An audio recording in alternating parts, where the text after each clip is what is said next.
Huwag niyong hayaang nakawin at kunin ng mga iniisip mo, ng mga problema mo, ng mga inaalala mo si Jesus Nazareno. Bagkus hayaan mong si Jesus Nazareno ang kumuha ng mga inaalala mo at bumabagabag sa buhay mo. Kaya tayo nandito. Kaya natin ipinagkakatiwala, inaalay sa Kanya lahat-lahat. Ang kasalanan natin, ang problema natin, ang pagsubok natin, ang pasasalamat natin.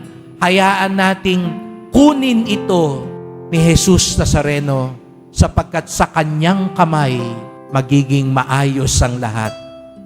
Yan ang Kanyang pangako. Hindi niya tayo pababayaan hanggang sa dulo ng panahon.